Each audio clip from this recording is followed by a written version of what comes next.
Ils ont appelé cela la fête du décennie, mais cela s'est terminé par le scandale du siècle. Avec son argent, son pouvoir et son nouveau fiancé, James Adele a décidé de louer toute la salle de bal de l'Hôtel Pierre à New York pour fêter son divorce après 20 ans de mariage. Elle pensait avoir gagné. Elle pensait que son contrat prénuptial était solide.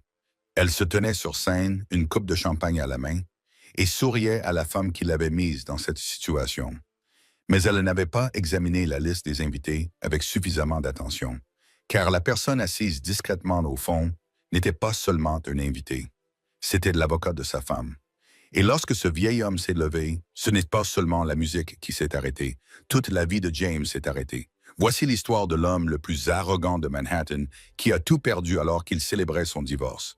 Les invitations, pesant chacune environ 113 grammes, étaient imprimées sur du carton épais de couleur crème avec des bords dorés. Les invitations ne mentionnaient pas de fête de divorce. Cela aurait été trop exagéré, même pour James Adele.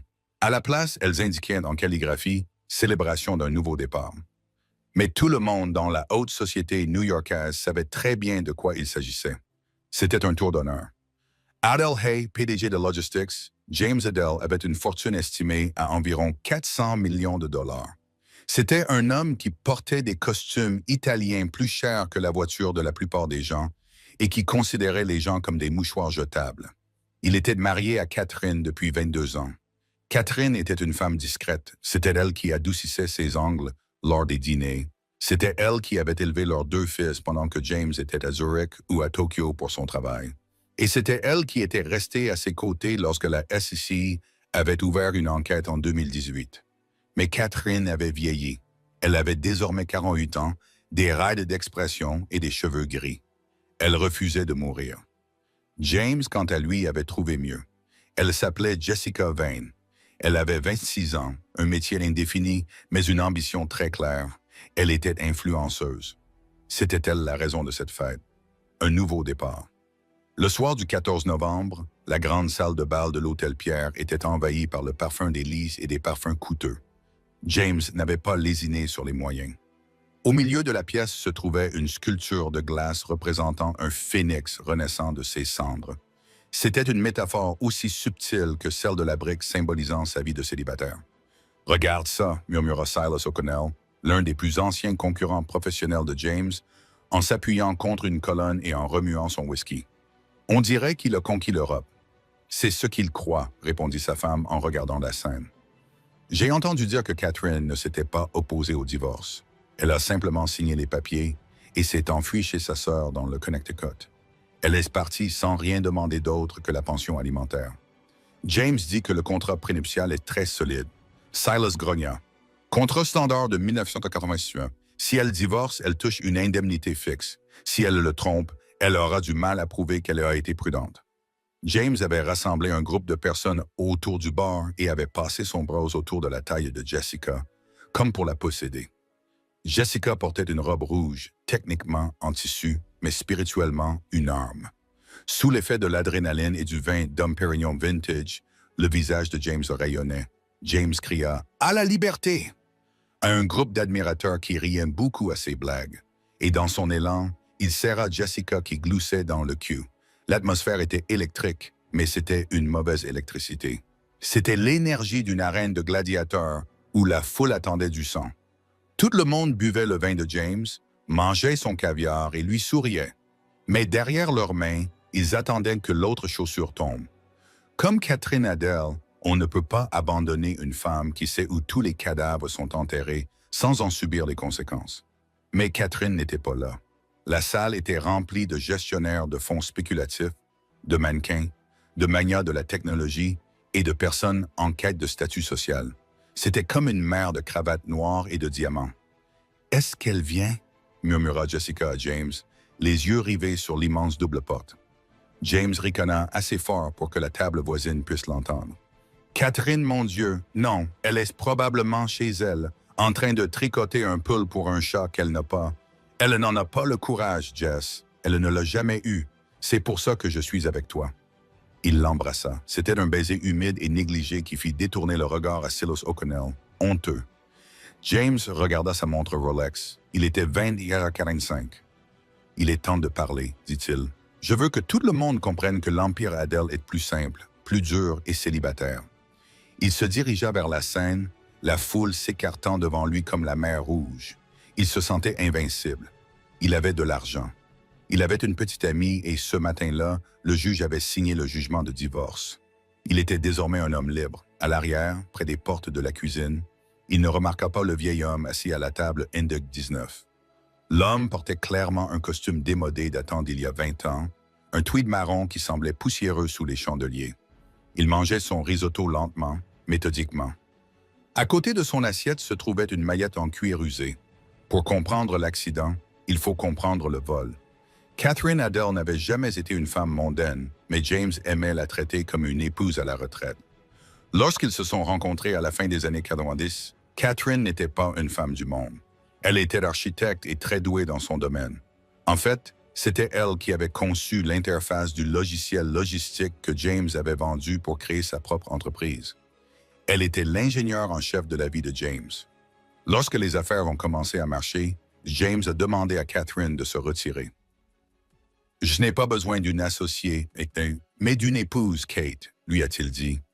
J'ai besoin de quelqu'un qui s'occupe de la maison pendant que je pars à la conquête du monde. » C'est ce qu'elle a fait. Elle s'est retirée. Elle a arrêté de concevoir des gratte-ciels et a commencé à organiser des dîners. Elle a arrêté de construire des ponts et a commencé à construire la réputation de James. Quand James a humilié un client, c'est elle qui a envoyé le cadeau d'excuse. Quand il a oublié l'anniversaire de leur fils, c'est elle qui a acheté le cadeau et l'a signé en son nom. Elle s'est effacée pour qu'il puisse se sentir grand. Mais le silence n'est pas synonyme de stupidité. 3 mois avant de la fête, James est rentré tard à la maison, sentant le parfum de vanille et l'arrogance. Il a fait asseoir Catherine sur la table en marbre de l'îlot de cuisine et lui a tendu froidement une enveloppe en papier craft. « C'est fini, Kate », a-t-il dit sans même la regarder dans les yeux. Il regardait son téléphone. « J'ai trouvé quelqu'un qui correspond mieux à mon énergie. Tu as été formidable, vraiment. Mais nous nous sommes éloignés l'un de l'autre.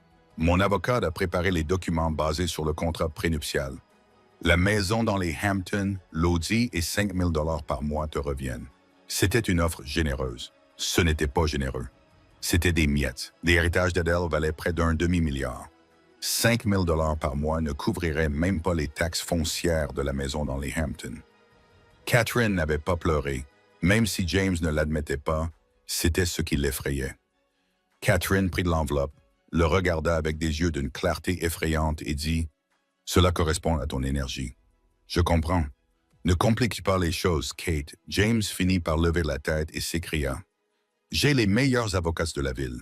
Si tu contestes cela, je te traînerai devant les tribunaux jusqu'à ce que tu ne puisses même plus t'offrir une tasse de café. Signer, c'est tout. » « D'accord, dit-elle. James cligna des yeux. « D'accord, je signerai à une condition. Je vous écoute. Laissez-moi faire l'annonce du divorce comme je le souhaite et donnez-moi 3 mois pour déménager. » James rit. Il pensait avoir réussi à la faire plier. « D'accord, 3 mois, mais je prendrai le loft. » En sortant de la cuisine, il ne savait pas que Catherine avait pris son téléphone. Elle n'a pas appelé un thérapeute. Elle n'a pas appelé sa mère. Elle a composé un numéro enregistré dans son téléphone depuis 15 ans. Depuis que James avait eu un petit problème juridique avec un sous-traitant qui refusait d'être payé, la voix à l'autre bout du fil était grave, comme imprégnée de la fumée de cigare. Arthur Penhaligon. Sa voix était étouffée. Arthur. Catherine parla d'une voix calme. Le moment est venu. L'a-t-il fait? Demanda Arthur. Oui. Et a-t-il appliqué l'article 14? Il va organiser une fête pour célébrer cela. Catherine répondit. Bien. Arthur dit. Bien. Ne signez encore rien, Catherine. Laissez-le organiser la fête. Laissez-le inviter tout le monde. On se voit là-bas. De retour à l'hôtel Pierre, les lumières s'éteignirent. Un projecteur éclaira la scène d'une lumière aveuglante. Un groupe de jazz de 12 musiciens, plus cher que le salaire annuel d'un enseignant, entra en scène au son d'une douce batterie. James monta les marches en courant et se plaça devant le micro. Il avait tout d'un magnat de l'industrie. Ses smokings étaient une bleue nuit, ses dents étaient blanchies et son ego était complètement gonflé. Mesdames et messieurs, mes amis, mes concurrents et ceux qui espèrent mon échec. James attendit les rires polis. Les rires résonnèrent dans la salle. Ce soir est un soir spécial. On dit que le mariage est comme un marathon. Je viens de franchir la ligne d'arrivée. Jessica, debout au premier rang, applaudissait avec enthousiasme, son bracelet en diamant captant la lumière. 20 ans, c'est long, a poursuivi James d'un ton moqueur et sombre. Et je tiens à remercier Catherine où qu'elle soit. Elle m'a apporté un soutien indéfectible pendant les premières années. Mais les choses changent, les gens changent. Adel Logistics entre dans une nouvelle ère. Nous nous ouvrons aux marchés asiatiques. Nos actions ont atteint leur plus haut niveau historique. Et personnellement, disons que je ne me suis jamais senti aussi jeune. Il leva son verre. C'est pourquoi j'ai voulu vous inviter tous ici, non seulement pour boire mon whisky hors de prix, mais aussi pour assister au début de l'âge d'or de James Adel. Plus de fardeaux inutiles, plus de regards en arrière, vers l'avenir. Vers l'avenir. La foule applaudit. James prit une longue gorgée de champagne, savourant son goût brûlant. Il se sentait comme un dieu. Il balaya la pièce du regard, établissant un contact visuel avec les hommes jaloux et les femmes admiratives. Puis son regard s'est arrêté sur quelque chose derrière lui. Une chaise a raclé bruyamment le parquet. Dans le silence soudain qui a suivi le toast, ces bruits étaient d'une acuité effrayante. À la table NDG 19, un vieil homme vêtu d'un costume en tweed poussiéreux s'était levé. Tel un bibliothécaire entré dans une boîte de nuit, il détonnait complètement dans cet environnement. Il tenait une serviette dans une main et une mallette dans l'autre. James plissa les yeux à cause de la lumière du projecteur. « Excusez-moi, pouvez-vous appeler la sécurité? Je crois que nous avons un intrus. » Quelques personnes gloussèrent. Des agents de sécurité costauds, vêtus de costumes noirs, se dirigèrent vers la table numéro 19. Mais le vieil homme ne semblait pas effrayé. Il se contenta de s'éclaircir la gorge. Un râle humide, audible même sans micro, s'échappa de sa gorge. « Monsieur Adel !» cria le vieil homme. Sa voix était étonnamment puissante, une voix forgée au fil de décennies passées dans les salles d'audience. James se figea. Il reconnaissait cette voix. Une voix venue du passé, un fantôme des jours où Adel Logistics n'était qu'une petite entreprise de 2 personnes travaillant dans un garage. « Qui est-ce » murmura Jessica en agrippant la chevelure de James. « Arthur ?» James prit le micro et murmura. « Arthur Penhaligon. » Les agences de sécurité hésitèrent. Ils regardèrent James pour obtenir son accord. « Laissez-le parler. » Quelqu'un cria derrière lui. C'était son rival, Silas O'Connell, qui observait cette confusion avec joie. Arthur Penhaligon ajusta ses épaisses lunettes à monture d'écaille. « Je ne suis pas un intrus, James. Je suis sur la liste. Je suis le plus un de ta femme. » Un murmure parcourut la foule. « Ta femme, Catherine, n'est pas là, Arthur. » James sourit avec dérision et retrouva son calme. « Elle est partie et tu as été renvoyé. Je t'ai renvoyé il y a 10 ans. Pour quelle raison déjà? Parce que tu étais pédant. Tu m'as renvoyé. » Arthur se redressa et marcha lentement vers la scène, la foule lui ouvrant le passage comme elle l'avait fait pour James. « Parce que je t'avais dit que tu ne pouvais pas utiliser l'argent de l'entreprise pour payer l'appartement de ta maîtresse à Soho, ta première maîtresse. Tu te souviens d'elle, Lisa? » La pièce fut plongée dans un silence de mort. Le sourire de Jessica s'effaça. « Faites-le sortir d'ici, » murmura James aux agences de sécurité. « Si vous me renvoyez maintenant, » dit Arthur en fouillant dans son sac pour en sortir un épais dossier relié d'un ruban bleu, « vous perdrez votre droit de contester les preuves que je présenterai au conseil d'administration d'Adel Logistics et, plus important encore, au procureur général. » La main de James serra fermement la coupe de champagne jusqu'à en casser le pied. Le verre se brisa. Le vin coula sur sa main comme du sang. « Qu'est-ce que tu racontes? » demanda James, la voix baissée d'une octave. « Le conseil d'administration, c'est moi. Tu détiens 49% du conseil d'administration, » dit Arthur, debout devant la scène. Il regarda James et semblait mesurer 3 mètres pour un homme en costume poussiéreux. Catherine détient les 51% restantes. Tout le monde dans la pièce retint son souffle. L'oxygène dans l'air s'épuisa soudainement. « C'est un mensonge, » dit James en riant. Mais sa voix était haletante. « Catherine n'a rien. Un contrat prénuptial? » « Ah oui, un contrat prénuptial. » Arthur sourit. Ce n'était pas un sourire agréable. C'était le sourire d'un requin qui sentait l'odeur du sang dans l'eau. « Le contrat de 1989, c'est moi qui l'ai rédigé, James. Tu t'en souviens? » Bien sûr que je m'en souviens. Il ne lui donne rien. Il ne lui donne rien. Arthur était du même avis, à moins que l'article 14 ne s'applique. L'article sur l'infidélité et les abus graves. Mais tu étais intelligent, James. Tu savais qu'il serait difficile de prouver l'infidélité. Tu as effacé tes traces grâce à des applications cryptées et des paiements en espèces. Arthur a sorti une clé USB. Mais tu as oublié une chose, James. Catherine n'a pas seulement conçu sa maison. Elle a aussi conçu son logiciel. Le logiciel logistique spécialisé utilisé par toute son entreprise. Le code que tu as volé. James était maintenant pâle comme un fantôme. Arthur dit, elle a laissé une porte dérobée dans le code, sa voix résonnant dans la pièce. Pendant 20 ans, elle a conservé une copie de chaque email, de chaque transaction et de chaque compte offshore que tu pensais avoir caché. Elle n'avait pas besoin d'un détective privé, James. Elle était elle-même ce système. Le silence dans la salle de bal de l'Hôtel Pierre était pesant, un silence du genre de ceux qui précèdent une explosion. James Adele se tenait sur scène, la coupe de champagne brisée dégoulinant encore de vin sur ses doigts.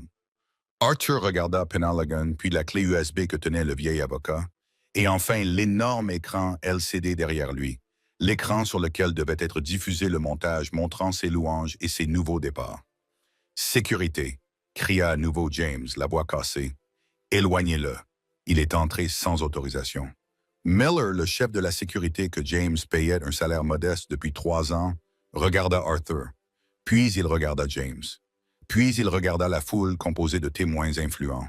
Miller croisa les bras. Il ne bougea pas. « À ta place, je ne ferai pas ça, Miller, » dit Arthur d'une voix calme.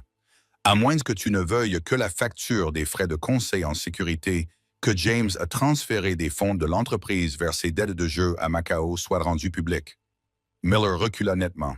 Arthur passa devant James, figé sur place, et s'approcha de la cabine de l'ingénieur audiovisuel à côté de la scène. Le jeune ingénieur effrayé hésita. « Branchez ça, mon garçon, » dit Arthur gentiment. « La seule chose qui vaille la peine d'être regardée ce soir, c'est la réalité. » Le garçon brancha la clé USB. Le logo de Delhi Logistics a clignoté puis disparu de l'écran géant. À sa place est apparue une interface de bureau simple. Un dossier intitulé « Project Phoenix » s'est ouvert. « Éteignez ça » a crié James, prêt à se précipiter vers la cabine technique. Mais Silas O'Connell, le PDG concurrent, s'est interposé.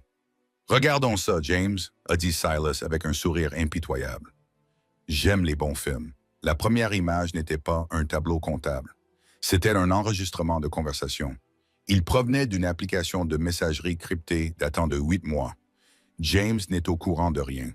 D'ici octobre, je transférerai les actifs à la société Shell aux îles Caïmans.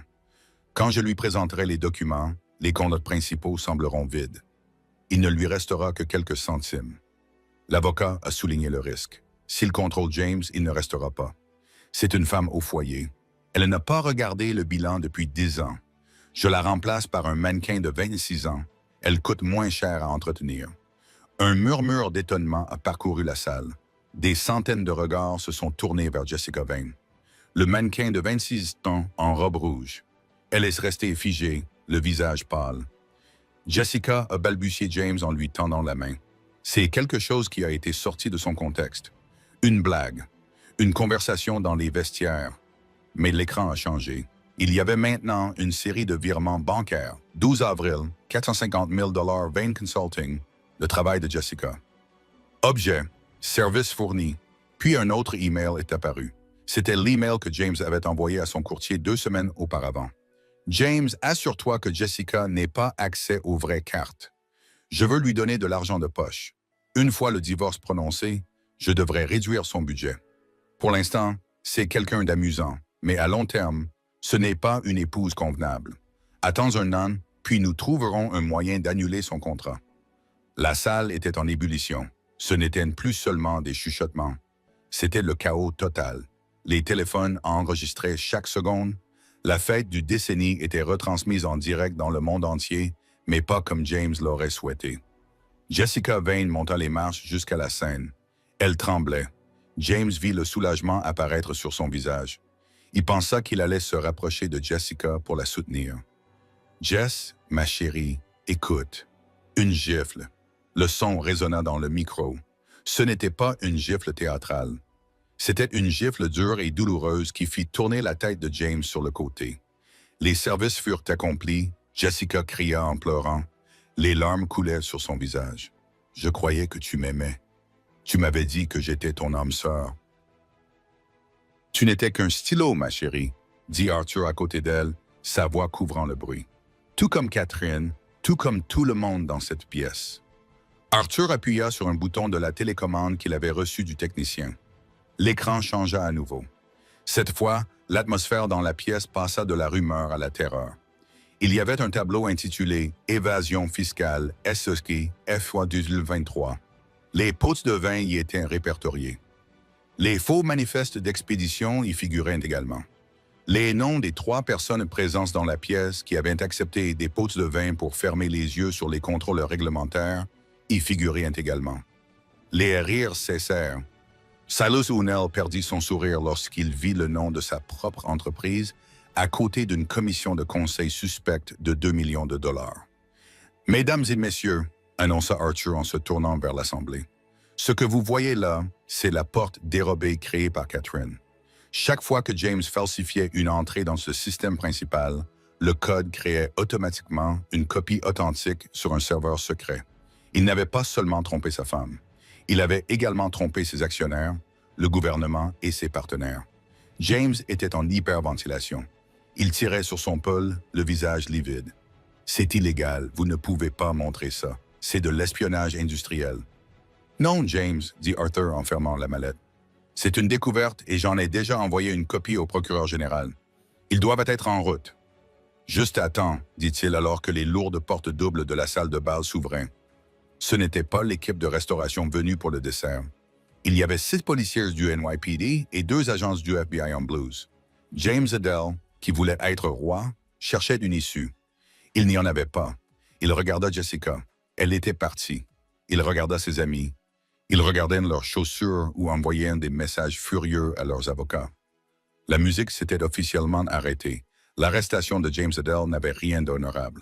Alors qu'il était menotté en smoking, sa vidéo dans laquelle il criait qu'il était créatif et que sa femme était une sorcière a été visionnée 50 millions de fois sur Twitter le lendemain matin. Le hashtag #AdelSukushu était plus tendance que le Super Bowl, mais le véritable drame ne se déroulait pas sur les réseaux sociaux. Il se déroulait dans les salles du conseil d'administration à Manhattan. Le lendemain matin, les actions d'Adele Hay Logistics avaient perdu 40% de leur valeur. Les investisseurs étaient paniqués. Le conseil d'administration a convoqué une réunion d'urgence à 8 heures du matin.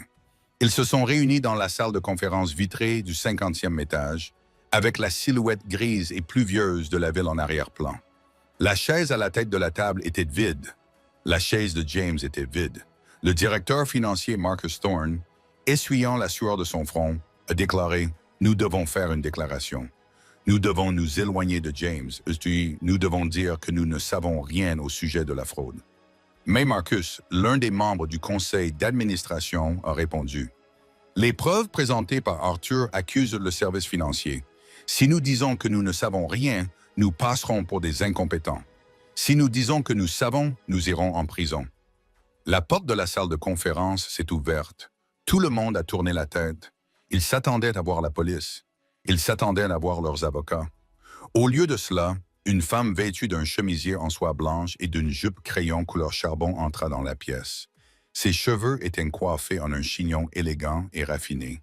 Elle n'avait pas de sac à main, seulement un iPad. C'était Catherine Adele. Elle ne ressemblait pas à la femme au foyer fatiguée décrite par James. Elle ressemblait plutôt à une Valkyrie. Arthur Penhaligon marchait un pas derrière elle, tel un chien de garde. Marcus se leva et balbutia. « Catherine, que faites-vous ici? C'est une réunion à huis clos du conseil d'administration. »« Asseyez-vous, Marcus, » dit Catherine. Sa voix était douce mais lourde comme du plomb. Marcus s'assit. Catherine se dirigea vers la tête de la table. Elle ne s'assit pas dans le fauteuil de James. Elle se tint derrière lui, les mains appuyées sur le dossier en cuir. « Catherine, commença-t-elle, ce matin, j'ai appliqué l'article 14 du contrat prénuptial ainsi que le protocole de protection des actionnaires que j'ai inscrit dans les statuts de la société il y a 20 ans. » James était trop occupé à trouver comment cacher ses primes pour prendre la peine de le lire. Elle toucha son iPad. Les écrans encastrés dans la table de conférence s'illuminèrent. Les 49% des actions de James dans cette société ont été gelées par le gouvernement fédéral. Cependant, selon les statuts, en cas de négligence criminelle du PDG, les droits de vote de ces actions reviennent aux cofondateurs d'origine jusqu'à ce que les questions juridiques soient résolues. Elle regarda autour d'elle. « Je suis la cofondatrice. » Les membres du conseil d'administration se regardèrent avec effroi. Ils réalisèrent soudainement que la femme qui organisait leur fête de Noël était désormais leur patronne. Catherine dit « Voici comment les choses vont se passer. Tout d'abord, James est licencié. Cette décision prend effet immédiatement. Il n'y aura ni indemnité, ni parachute doré. Il partira avec ce qu'il a dans les poches. »« Accepté, » dit Marcus immédiatement. La motion fut adoptée. Deuxièmement, Catherine continua en fixant Marcus du regard. « Nous coopérerons pleinement avec le FBI. Nous leur remettrons tout. Si vous avez participé au plan de James, je vous conseille de démissionner dans les 10 minutes. Si vous démissionnez, je n'engagerai pas de poursuite judiciaire. Je vous laisserai aux mains des fédéraux. Si vous restez et me mentez, je vous détruirai. » Les 3 membres du conseil d'administration se levèrent immédiatement, rassemblèrent leurs affaires et quittèrent la pièce sans un mot. Marcus hésita, puis s'enfonça davantage dans son fauteuil. Il décida de tenter sa chance. Troisièmement, Catherine, nous renouvelons notre marque. Le nom Adele est toxique. Nous reviendrons au nom original figurant dans les documents de création avant que James ne le change. Marcus demanda, « La logistique architecturale? » Catherine sourit, « C'est mon nom. » Pendant ce temps, dans un commissariat du sud de Manhattan, James Adele se réveillait sur un banc métallique. Son smoking était froissé, son nœud papillon avait disparu et il avait la tête qui tournait, victime de la pire gueule de bois de sa vie. On lui a permis de passer un coup de fil. Il n'a pas appelé Jessica. Il savait qu'elle était partie. Jessica avait partagé une vidéo sur TikTok 2 heures plus tôt, dans laquelle elle racontait en pleurant qu'elle avait été victime d'un narcissique et qu'elle allait lancer un podcast. Il a appelé son avocat personnel, Davidson. « Sors-moi de là, Davidson. » James parlait d'une voix rauque. « Paye ma caution. Utilise les comptes offshore. »« Je ne peux pas, James. » La voix de Davidson était froide. Les comptes ont été gelés. Tous. L'avocat de Catherine, Arthur, a remis les clés de cryptage au ministère de la Justice. Ils ont tout entre les mains. Alors utilise la maison. Vends ta propriété à Hampton. La maison à Hampton est enregistrée au nom de Catherine. James, souviens-toi qu'il y a 5 ans, quand l'accord de transport a mal tourné, tu as enregistré la maison à son nom pour la protéger des créanciers. Tu pensais être malin. James glissa le long du mur de sa cellule et tomba par terre. Donc, je n'ai plus rien. Davidson, tu as un fonds de retraite 405K. Mais compte tenu des poursuites judiciaires intentées par les actionnaires, il a probablement disparu lui aussi. James, je dois raccrocher. Je me représente moi-même désormais. Il demande mes dossiers au tribunal. La ligne a été coupée. James a regardé le sol en béton. Il a pensé à la fête, à la statue de glace représentant l'oiseau phénix qui s'envolait. L'ironie était suffocante, Oui, il s'était envolé, mais il était désormais réduit en cendres. Mais l'histoire n'était pas terminée. James était un narcissique, et les narcissiques ne partent pas sans faire de bruit. Il ne lui restait qu'une seule carte à jouer. Une carte qu'il avait cachée dans un coffre-fort dont même Catherine ignorait l'existence. Ce n'était pas de l'argent, c'était des informations.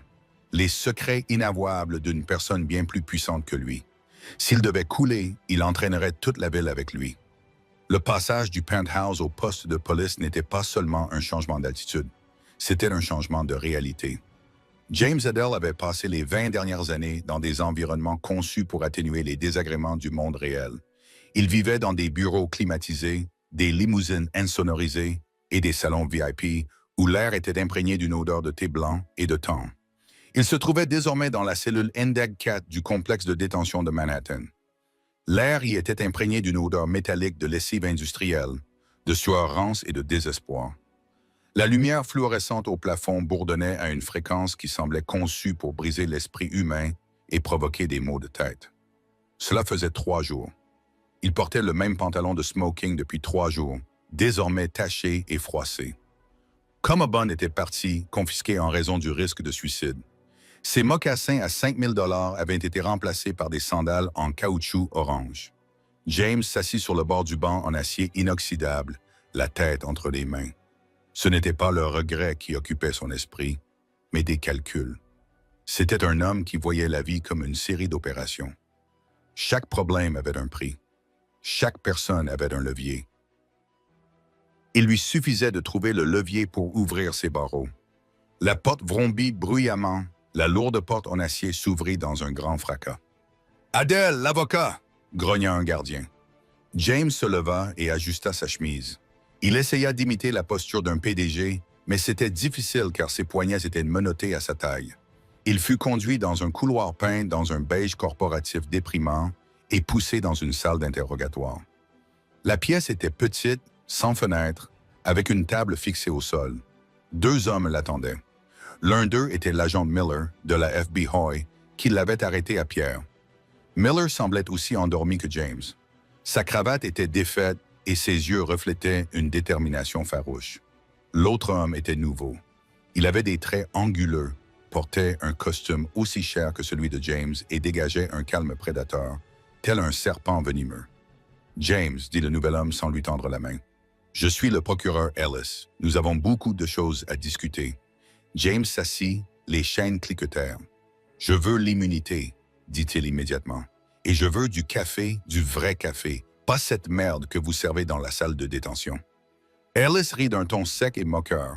Il ouvrit un épais dossier et fit glisser une photo sur la table. « Vous n'êtes pas en mesure de commander un service en chambre, Monsieur Adel. C'est une photo de vous prise il y a 3 ans en train de serrer la main d'Hector Salamanca. » James regarda la photo. C'est un importateur, de fruits et de textiles. C'est un financier du cartel, intervint Miller en se penchant en avant. Et grâce au disque dur fourni par l'avocat de votre femme, nous savons que vous avez blanchi 40 millions de dollars pour lui via vos sociétés écrans au Panama. C'est Rico James. C'est un crime fédéral. Ça signifie au moins 20 ans pour commencer.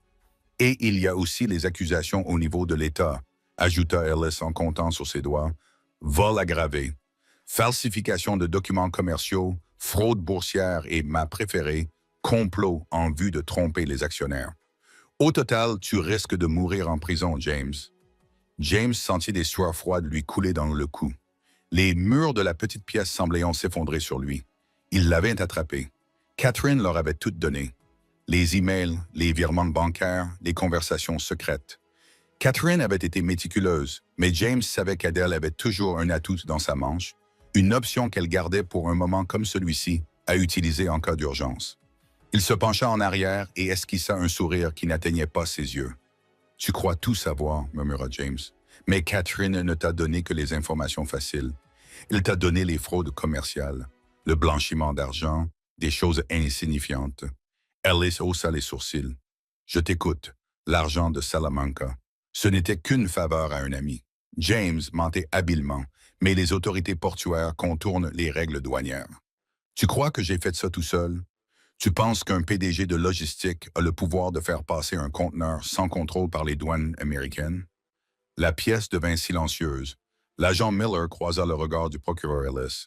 « J'étais l'intermédiaire, dit James, sa voix se transformant en un murmure conspirateur. Mais je peux vous donner le nom de l'architecte de cette corruption politique. Je peux te donner le nom de l'homme qui a signé les autorisations.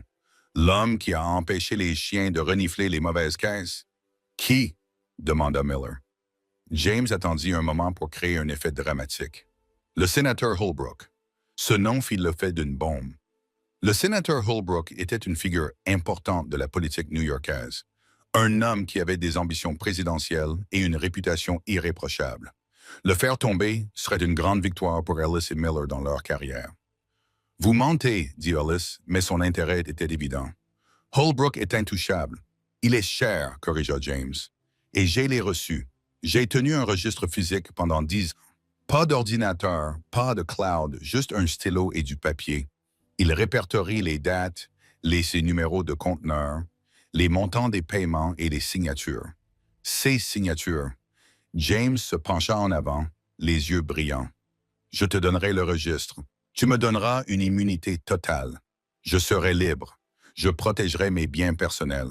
Et j'achèterai un billet d'avion pour un pays sans accord d'extradition. Nous ne pouvons pas vous promettre cela, dit Ellis. Alors je ne parlerai pas. James haussa les épaules. Et vous passerez à côté du plus grand scandale politique de la décennie. À vous de choisir. Ellis tapota la table avec son stylo. Il faisait le calcul. James Adele était un criminel. Oui. Mais Holbrook, c'était un butin. Où est le carnet? Demanda Ellis. Dans le coffre-fort NDIJ 44, répondit James. À la First National Bank, sur la 5e avenue, dans le coffre-fort en or. Et la clé? Je n'ai pas la clé sur moi, bien sûr. James sourit d'un air moqueur et fit tinter ses menottes. Mais vous avez un mandat de perquisition. Percez-le. Le code est 1525. Il est dans un sac noir imperméable. Ellis se leva. Nous allons vérifier. S'il est là, nous discuterons de l'accord. Si vous me faites perdre mon temps, je veillerai personnellement à ce que vous soyez envoyé dans une prison de haute sécurité où vous ne verrez plus jamais la lumière du jour. Là-bas, dit James avec assurance. J'ai vérifié la semaine dernière. C'est mon assurance vie. Les 2 heures qui suivirent furent les plus longues de la vie de James.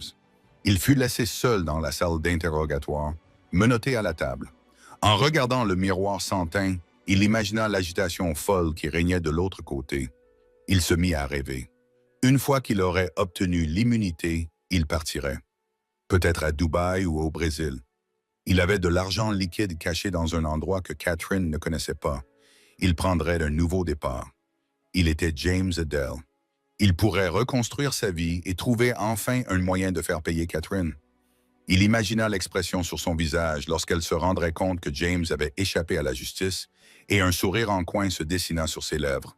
Il était plus intelligent que Catherine. Catherine avait bien joué le jeu, bien sûr, mais elle était architecte. Elle construisait dans le respect des règles. James, lui, était un homme d'affaires.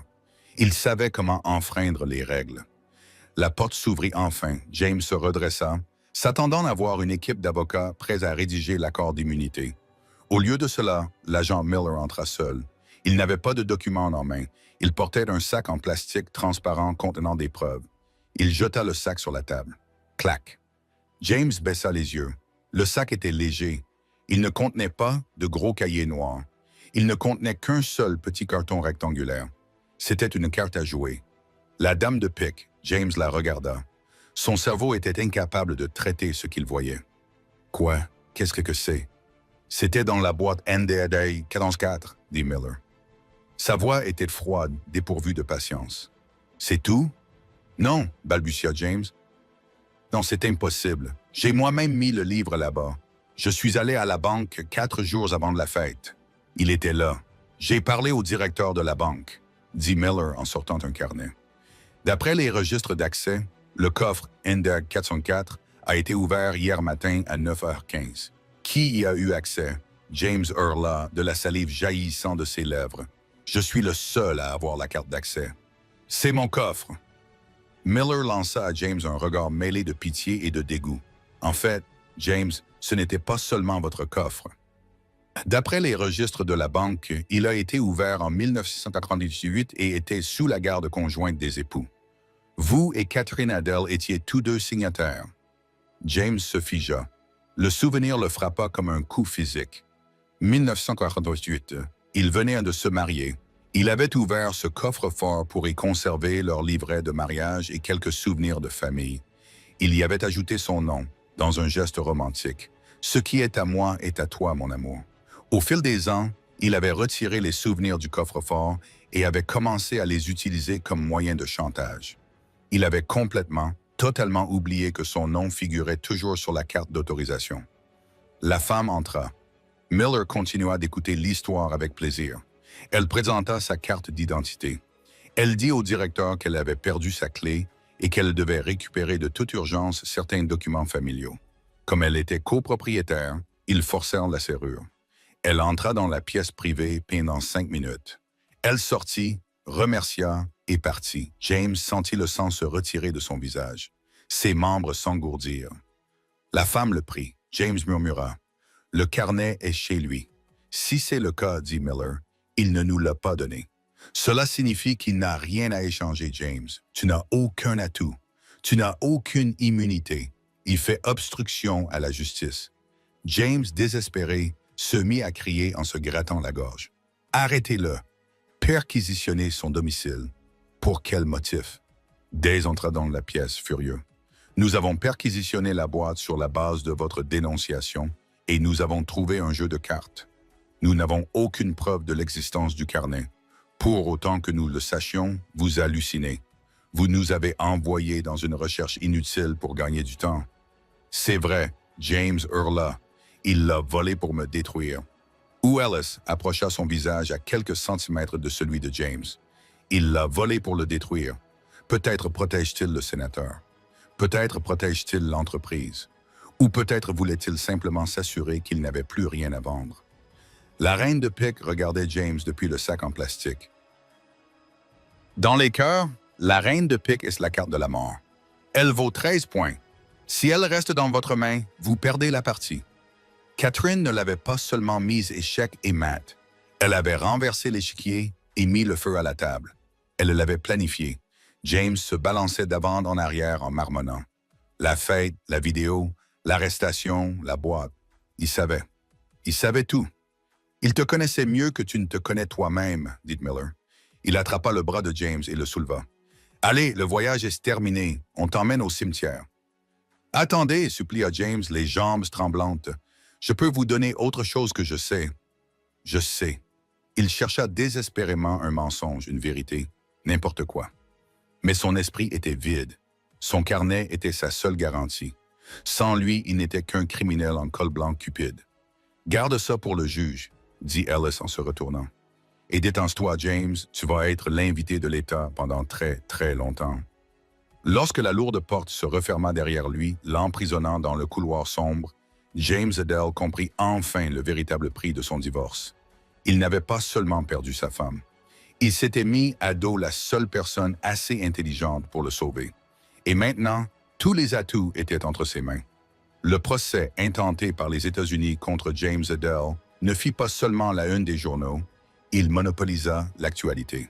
Pendant 3 semaines, le sud de New York devint le centre d'une tempête médiatique qui rivalisait avec les scandales hollywoodiens. À l'extérieur du palais de justice, l'atmosphère ressemblait davantage à un carnaval qu'à une procédure judiciaire. Des minibus équipés d'antennes paraboliques bourdonnaient sur les trottoirs.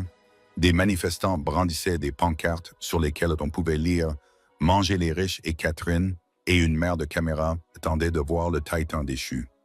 Le premier jour, James n'est pas arrivé en limousine, mais dans un SUV noir aux vitres teintées, accompagné de 4 adjoints du shérif. Il avait perdu du poids. Les costumes italiens sur mesure qui lui allaient autrefois comme une armure étaient désormais trop larges pour lui. Sa peau bronzée, qui le caractérisait, était devenue gris pâle, et son sourire arrogant, qui définissait son image publique, avait laissé place à des tics au niveau des mâchoires. Il avait l'air d'un homme qui n'avait pas dormi depuis 1 mois. Il faisait froid dans la salle d'audience Indac 318 qui sentait le vernis et le vieux bois. La galerie était bondée. La moitié de Wall Street était présente, principalement pour s'assurer que leur nom ne soit pas cité dans les témoignages. Le procureur ambitieux Vance, à la tête de l'accusation, n'a montré aucune pitié. Il n'en avait pas besoin. Grâce à Catherine et Arthur, il disposait d'une montagne de preuves. Le passage de la trahison. La première semaine a été marquée par la trahison des anciens alliés de James, qui lui ont tourné le dos pour sauver leur peau. Cela avait été une leçon impitoyable sur la nature transactionnelle des relations de James. Le premier à témoigner a été l'ancien directeur financier Marcus Thorne. À la barre des témoins, Marcus semblait fondre comme neige au soleil.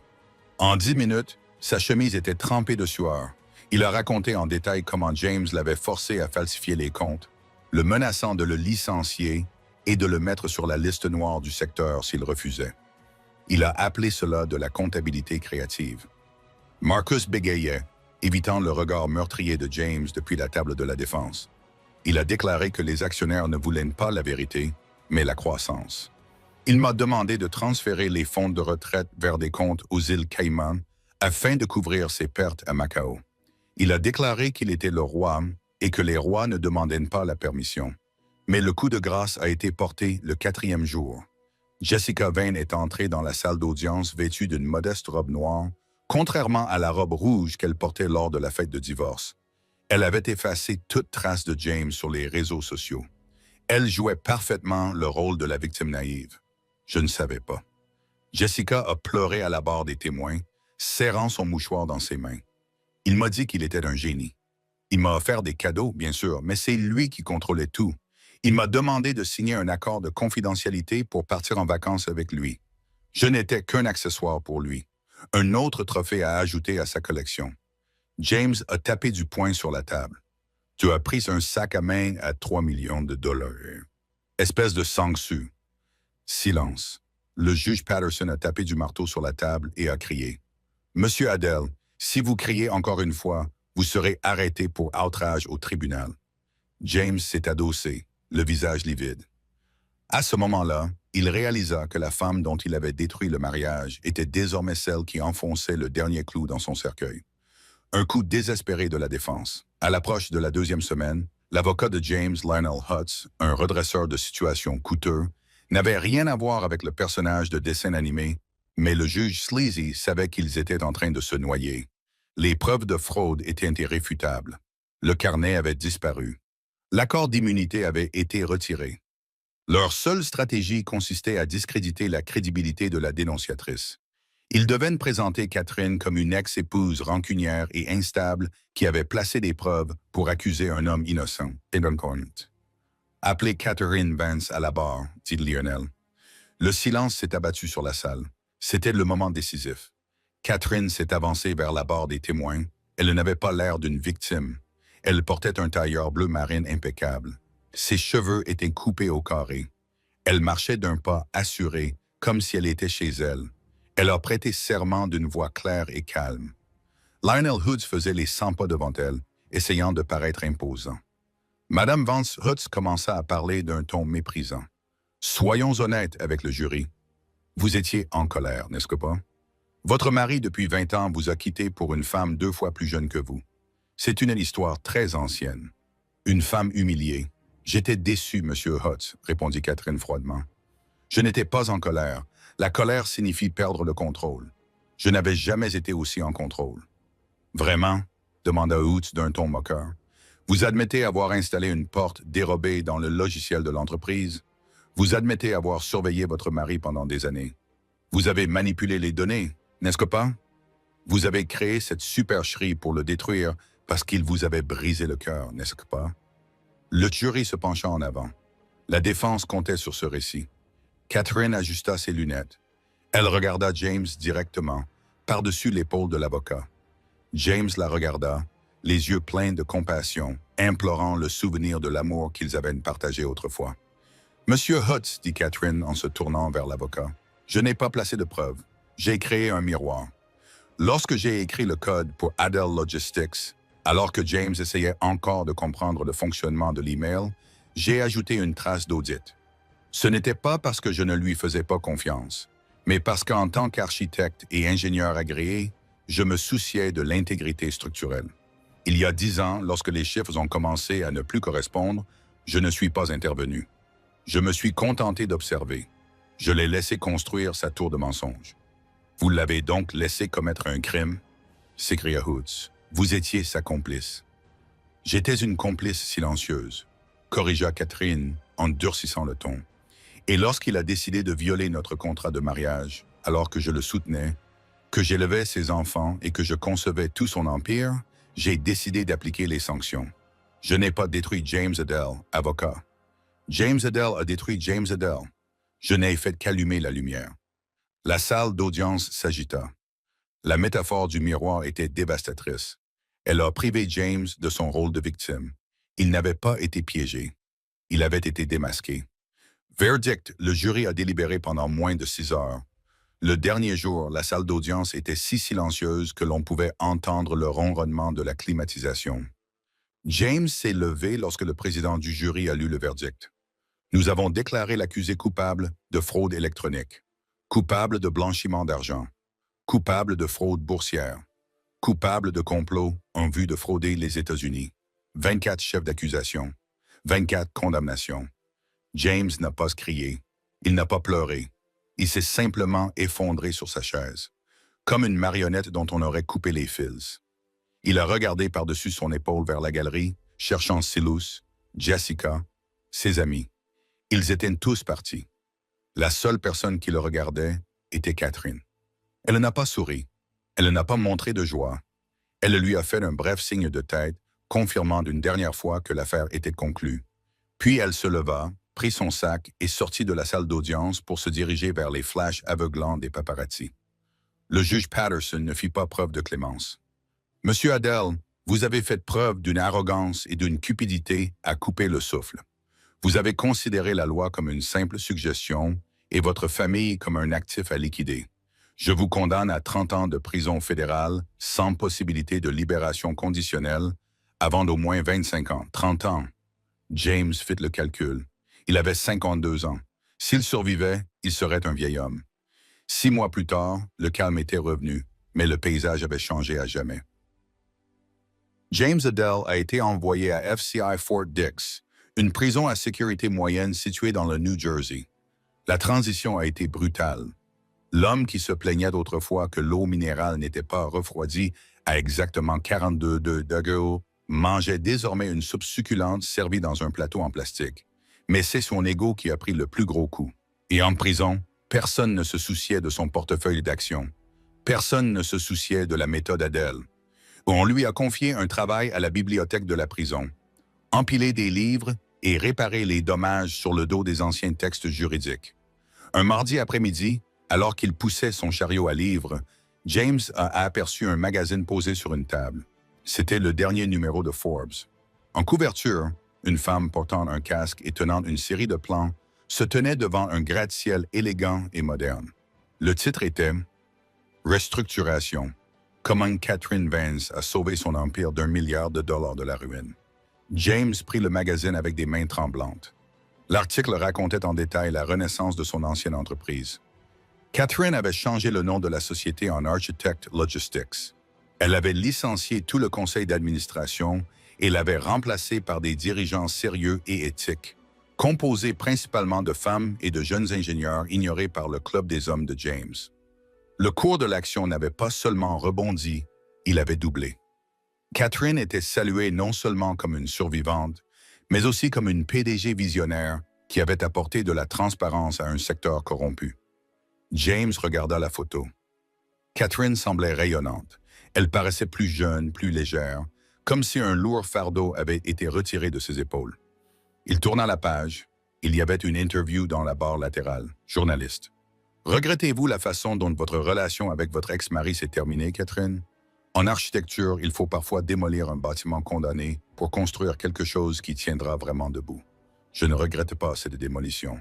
Je profite simplement de la vue depuis mon nouveau penthouse. » James ferma le magazine. Une larme coula sur sa joue, mais elle n'était pas due à la tristesse, mais à une prise de conscience douloureuse et accablante. Il l'avait sous-estimée parce qu'elle était silencieuse. Il avait interprété son silence comme une faiblesse. Et maintenant, c'était lui qui était silencieux, tandis que le monde entier écoutait Catherine. « Hé, Adele !» cria un agent de sécurité. « Arrête de lire, continue à empiler. Allez !» James Adele, ancien maître de l'univers, rangea le magazine, prit les romans usés et retourna à son travail. À des kilomètres de là, dans les Hamptons, le soleil se couchait sur l'océan. La maison était remplie de musique, non pas le jazz intense d'un gala fastueux, mais les sons chaleureux et chaotiques d'un repas de famille. Les fils de Catherine et Arthur Penhaligon étaient également présents, Arthur trichant aux cartes avec un sourire aux lèvres. Catherine sortit sur la véranda avec une bouteille de vieux vin rouge qu'elle avait acheté avec son premier salaire de PDG. Elle prit une gorgée et regarda les vagues. Elle sortit son téléphone. Elle avait reçu une notification. Il s'agissait d'une alerte automatique qu'elle avait configurée sur le serveur de l'entreprise il y a des années et qu'elle avait oublié de supprimer. L'utilisateur RC Adele a été définitivement supprimé du système. Catherine sourit, effaça l'alerte et éteignit son téléphone. Elle rentra pour rejoindre sa famille. La destruction était terminée. La construction était achevée et les fondations étaient solides comme le roc. C'est pourquoi, mes amis, ne sous-estimez jamais la personne qui vous aide à construire votre trône. James Adele se prenait pour le roi du monde mais la puissance d'un château repose sur ses fondations, et Catherine en était l'architecte. Cela nous rappelle cruellement que l'orgueil est un aveuglement. James était tellement occupé à contempler sa nouvelle vie qu'il n'a pas vu venir le moment de payer les dettes de son ancienne vie. Catherine ne s'est pas contentée de se fâcher. Elle a pris sa revanche. Elle a pris le contrôle de l'entreprise et a eu le dernier mot. Qu'en pensez-vous? James méritait-il ses 30 ans ou Catherine a-t-elle été trop cruelle? Faites-moi part de votre avis dans les commentaires ci-dessous. Je les lis tous. Si vous avez aimé cette histoire de justice froide, n'hésitez pas à cliquer sur le bouton « J'aime ». Cela aide vraiment à développer la chaîne. Si vous n'êtes pas encore abonné, abonnez-vous et cliquez sur la cloche pour ne manquer aucune histoire. La semaine prochaine, je vous raconterai l'histoire folle d'un gagnant de loterie qui a caché son billet dans un endroit où sa femme ne le trouverait jamais. Vous ne voulez pas manquer ça. Merci d'avoir regardé. Restez en sécurité et n'oubliez pas de vérifier vos contrats.